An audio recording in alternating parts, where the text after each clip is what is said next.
ابصار چچا کی کریانے کی دکان تھی۔ سارے محلے میں یہی ایک اچھی اور بڑی دکان تھی جہاں ہر رشتے ملتے تھے۔ چچا بھی دیندار اور نیک انسان تھے، تبھی ان کی دکان خوب چلتی تھی اور وہ خوشحال تھے۔ بس بدقسمتی سے ایک روز دو شخص موٹر سائیکل پر آئے اور انہوں نے چچا کے پڑوسی سے جھگڑا شروع کر دیا۔ پہلے تو وہ دیکھتے رہے، لیکن جب ان لوگوں نے پڑوسی خدا بخش پر وار شروع کر دیے تو ان سے رہا نہ گیا اور اپنے دوست کو بچانے کی خاطر دکان سے باہر آئے۔ لیکن جب وہ باز نہ آئے اور خدا بخش کو پیٹتے ہی رہے تو ابصار چاچا نے پاس پڑی اینٹ اٹھائی اور وار کرنے والے شخص کے سر میں دے ماری، جس سے وہ موقع پر گر کر مر گیا۔ یہ معاملہ دیکھ دوسرا آدمی چاقو سمیت موٹر سائیکل پر بیٹھ کر بھاگ گیا۔ لوگ اکٹھے ہو گئے، پولیس آ گئی اور ابصار چاچا کو گرفتار کر کے لے گئی۔ دو چار بدخواہوں نے تھانے جا کر ان کے خلاف گواہی بھی دی اور ان کو جیل ہو گئی۔ ان کے جیل جانے کے بعد دکان بند ہو گئی کہ اسے چلانے والا کوئی نہ تھا۔ ایک بیٹی تھی جو جوان تھی۔ ماں کو ڈر تھا کہ وہ دلشاد کی حفاظت نہ کر سکے گی، لہٰذا چاچی نے شادوں کے بیانے کو جتن شروع کر دیے۔ ریاض چاچی کی نند کا بیٹا تھا، وہ ویلڈنگ کا کام جانتا تھا۔ دلشاد کی ماں نند کے ترلے کرنے لگی کہ تمہارے بھائی کو جانے جیل سے رہائی ملے کہ نہ ملے، تمہاری بھتیجی جواں سال ہے، خدارا اسے اپنے بیٹے سے بیانے کا جلد سامان کر لو تاکہ سکون کی نیند سو سکوں۔ جب کوئی انسان کسی کو مجبور دیکھتا ہے تو اس کی گردن نخوت سے اکڑ جاتی ہے۔ نند بھی ایسے نخرے دکھانے لگی۔ وہ ایک چغل خور، بد زبان اور بہتان تراش عورت تھی۔ یہ سب جان کر بھی شادوں کی ماں اس کو بیٹی کا رشتہ دینا چاہتی تھی کیونکہ لڑکا اچھا تھا۔ ریاض میں 100 گن تھے، وہ بڑوں کا ادب کرتا اور چاچی سے احترام کے ساتھ پیش آتا تھا، نکما بھی نہ تھا، تبھی شادوں کی ماں اس سے پیار کرتی تھی۔ بس ایک قباحت تھی کہ ریاض اور اس کے والدین گاؤں میں رہتے تھے اور پڑھے لکھے بھی نہ تھے۔ ایک روز ریاض چاچی سے ملنے آیا تو وہ بولی، بیٹا میں تم کو شادوں کا رشتہ دینا چاہتی ہوں، لیکن تیری ماں کے مزاج سے ڈرتی ہوں۔ چاچی تم فکر نہ کر، ماں رشتہ مانگنے آئے تو فوراً ہاں کر دینا، میں تمہاری بیٹی کو خوش رکھوں گا اور دبئی جا کر اتنا کما کر لاؤں گا کہ تمہاری بیٹی عیش کرے گی۔ ماں بھی شادوں کا رشتہ لینا چاہتی ہے، بس ذرا احسان جتلا کر تاکہ تم بعد میں بھی اس سے دبی رہو، مگر تم فکر نہ کرو، میری جانب سے آپ کو کوئی شکایت نہ ہوگی۔ ریاض کی ڈھارہ سے چاچی کو تسلی ہو گئی، لہٰذا جب نند رشتہ لینے آئی بغیر کسی شرط کے انہوں نے ہاں کہہ دی۔ شادوں کی شادی کو 2 ماہ ہی ہوئے تھے کہ ریاض نے دبئی جانے کے لیے کوششیں شروع کر دی۔ وہ دن کو شہر آ کر محنت کرتا اور رات کو ورک شاپ سے تھکا ہارا گھر لوٹتا تو شادوں سے کہتا، دیکھ لینا میں چند دنوں میں ہی تجھ کو سونے سے پیلا کر دوں گا، ایک ذرا میرا ویزا لگنے کی دیر ہے۔ ریاض کی بات سن کر شادو اداس ہو جاتی۔ وہ شوہر سے جدا رہنا نہ چاہتی تھی، اسے دولت کا لالچ نہ تھا۔ جب ریاض گھر آتا خاطر خدمت میں کوئی کسر نہ اٹھا رکھتی، اس کی دن بھر کی تھکاوٹ دور کر دیتی۔ شادی کے ساتھ بعد اللہ نے ایک بیٹی دی، دونوں بہت خوش تھے۔ ریاض بچی سے بہت پیار کرتا تھا اور اس کو ایک پل کو خود سے جدا کرنا نہ چاہتا تھا۔ ایک دن وہ گھر آیا تو بتایا کہ اس کو دبئی کا ویزا مل گیا ہے۔ ریاض کے جاتے ہی اس کی ماں کی بنائی وہ پھوپھی سے ساس بن گئی۔ بیٹے کے ہوتے اس نے اپنے پن کو چھپائے رکھا، اب اپنی فطرت پر آ گئی۔ دلشاد ماں باپ کی بہت لاڈلی تھی، اس نے گھر کا کام کبھی نہ کیا تھا، اسے پڑھنے کا شوق تھا۔ 8ویں میں تھی کہ باپ جیل چلا گیا اور اسکول جانا ترک ہو گیا۔ سال بعد شادی ہو گئی۔ اس نے کبھی لکڑیوں کا چولہا پھونکا نہ تھا اور نہ روٹیاں لگائی تھی تنور پر۔ وہ شہر کی پرورش تھی اور بیاہ گاؤں میں ہو گیا تھا۔ ساس کہتی کہ یہ لے برات اور تنور پر روٹیاں لگا لے، کیا تو نواب زادی ہے؟ سارے گاؤں کی عورتیں لگاتی ہیں، تو کیوں نہیں لگا سکتی؟ شادوں کے ہاتھ اور بازو جل جاتے، بازوؤں پر جگہ جگہ کالے داغ پڑ گئے اور گیلی لکڑیوں سے چولہا پھونکنا پڑتا تو دھواں لگنے سے آنکھیں سرخ ہو جاتی، جلن کرتی۔ تب وہ روتی کہ شہر میں تو لکڑیاں جلانے کا رواج نہ تھا۔ اب وہ تمام دن چلاتی دھوپ میں کام کرتی اور بچی گھر میں پڑی بلکتی تو دادی اس کو گڑ کی لٹی چٹا دیتی۔ بچی اسہال لگنے سے نڈال ہو جاتی، وہ سوکھ کر کانٹا ہو گئی۔ تب آخر کار حکیم صاحب کے سختی سے تنبیہ کرنے کے بعد ہی اس کو گڑ کی لٹی چٹانا بند کی گئی۔ گاؤں کی عورتیں ندی سے پانی بھرنے جاتی تھی۔ پھوپھی نے سر پر گھڑا رکھ دیا کہ شادو تم بھی ندی سے پانی بھر کر لایا کرو، میں اب بوڑھی ہو رہی ہوں، بھاری کام نہیں کر سکتی۔ جب شادو پانی سے بھرا گھڑا سر پر رکھتی، بوجھ کی وجہ سے گرنے لگتی۔ وہ چھوٹی موٹی دھان پان سی تھی، اتنا وزن نہیں اٹھا سکتی تھی، مگر اس عورت کو رحم نہ آتا۔ وہ اس سے کھیتوں میں کام کرانے بھیجتی اور گھر میں اپلے تھپواتی۔ جب وہ گوبر اٹھاتی اس کے آنسو گرنے لگتے۔ خود پھوپھی چارپائی پر بیٹھی رہتی اور حکم چلاتی۔ شادو دبلی پتلی نازک سی لڑکی تھی، اس کی عمر 15-16 برس تھی۔ اس عمر میں لڑکیوں کو اتنی زیادہ سمجھ بھی نہیں ہوتی، لیکن پھوپھی کی چابک دستیوں نے شادو کو وقت سے پہلے سمجھدار کر دیا۔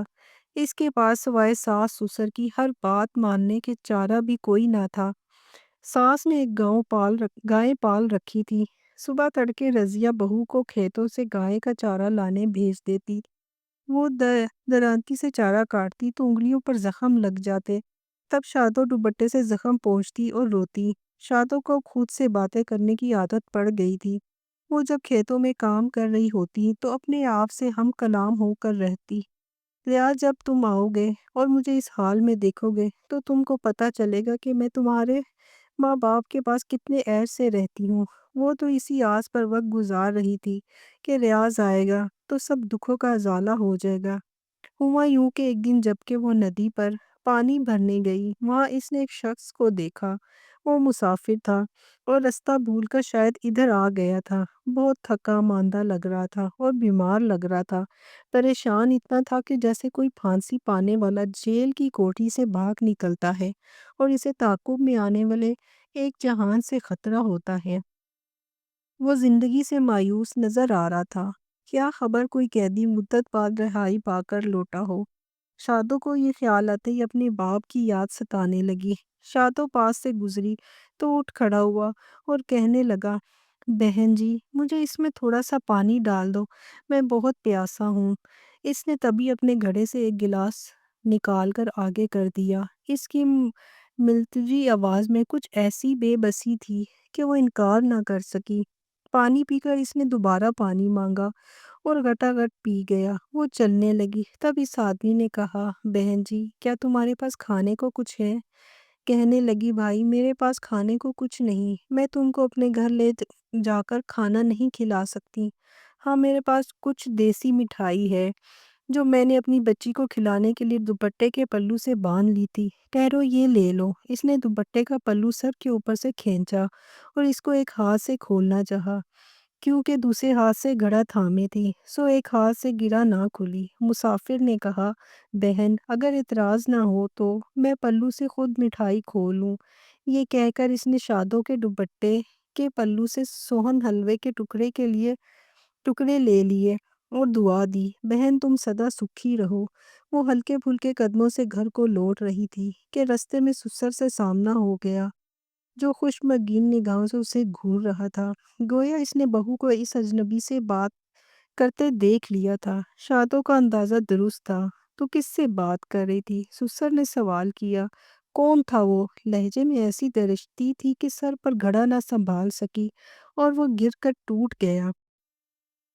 چل اب گھر پوچھتا ہوں تجھ سے میں۔ وہ اس کے پیچھے پیچھے کسی مجرم کی طرح سر جھکائے چلنے لگی۔ جو ہی وہ گھر میں داخل ہوئی، پھوپھی نے کڑک کر کہا، پہلے تو یہ بتا اتنی دیر کیوں لگائی کہ مجھے ریاض کے ابا کو تیرے پیچھے بھیجنا پڑا؟ میں نے دیر نہیں لگائی بوا جی، میں تو بکواس نہ کر، سسر کی گرج سنائی دی، میں بتاتا ہوں۔ یہ بدچلن کسی مرد سے باتیں کر رہی تھی۔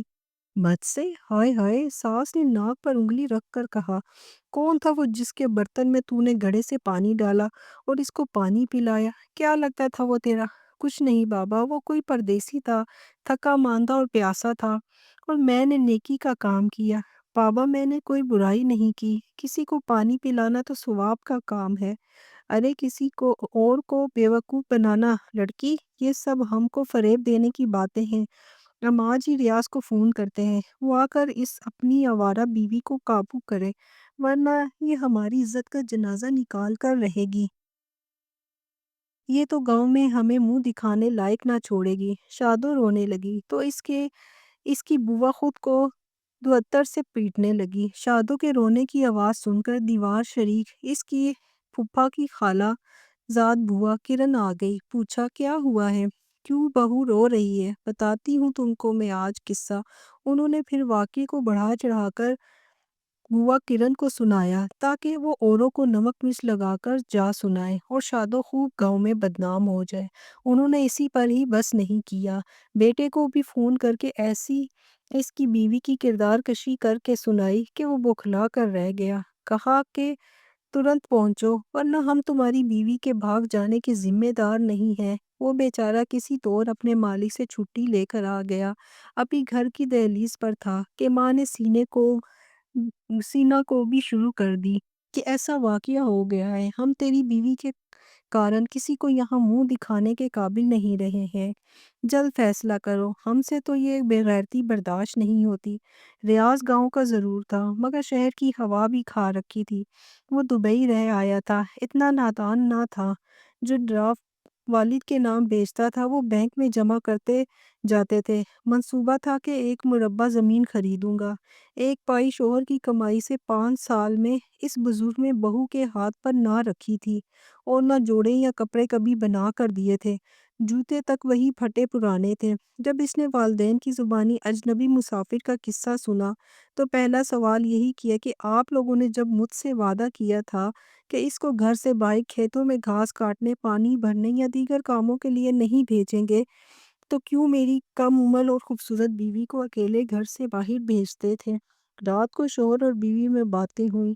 شادو نے رو رو کر جو ریاض کی غیر موجودگی میں اس پر گزری تھی سب کہہ سنائی، اور ریاض نے اس کی سچائی پر یقین کیا۔ اس نے عام دیہاتی مردوں کی طرح اندھا دھند طلاق کے ناپسندیدہ الفاظ نہیں کہے، بلکہ پاس پڑوس اور کچھ گاؤں والوں سے بیوی کی چال چلن کے بارے میں سوال کیے۔ کسی نے بھی شادو کے کردار کے بارے میں ایسی ویسی بات نہ کہی۔ ہر ایک نے یہی بتایا کہ وہ ایک اچھی با کردار بیوی ہے جو اپنے ساس سسر کی خدمت گزار اور اطاعت گزار رہی ہے۔ ریاض نے تب یہی فیصلہ کیا کہ وہ یہ گاؤں چھوڑ دے اور بیوی کو لے کر اپنی ساس کے پاس شہر میں مکان لے تاکہ شادو پر دوبارہ کوئی جھوٹی تہمت نہ لگا سکے۔ ماں باپ تو کیا سوچے بیٹھے تھے اور بیٹے نے آ کر کیا فیصلہ سنا دیا، وہ ہکا بکا رہ گئے۔ ماں باپ نے بہت روکا لیکن ریاض نے اپنا فیصلہ نہ بدلا۔ شادو کے ساتھ وہ اپنی ساس کے گھر چلا گیا کیونکہ اس کی ماں بیمار اور اکیلی تھی، اور شوہر کے غم میں گھل گھل کر عادی ہو چکی تھی۔ اس کو دیکھنے اور سنبھالنے والا کوئی نہ تھا۔ شوہر سے ملاقات کے لیے اسے جیل تک لے جانے والا بھی کوئی نہ تھا۔ چچا ابصار کو عمر قید ہوئی تھی، 5 سال تو گزر چکے تھے، باقی کے سال شادو کی ماں کے ساتھ بیٹی اور داماد رہے تھے۔ ریاض مہینے میں ایک بار اپنے والدین کے پاس گاؤں بھی آتا تھا تاکہ ان کی خیر خبر رکھ سکے۔ پھر بھی گاؤں والے اسے گھر داماد اور جورو کا غلام کہتے تھے، حالانکہ وہ جورو کا غلام ہرگز نہیں تھا۔ جب چاچا ابصار کو رہائی مل گئی، انہوں نے اپنی دکان بھی دوبارہ کھول لی، تو ریاض اپنے والدین کے پاس گاؤں لوٹ کر آ گیا کیونکہ وہ اپنے والدین کو بڑھاپے میں تنہا نہیں چھوڑنا چاہتا تھا۔ پھر بھی گاؤں والوں نے اسے معاف نہ کیا، وہ اب بھی اس کو جورو کا غلام ہی کہتے ہیں۔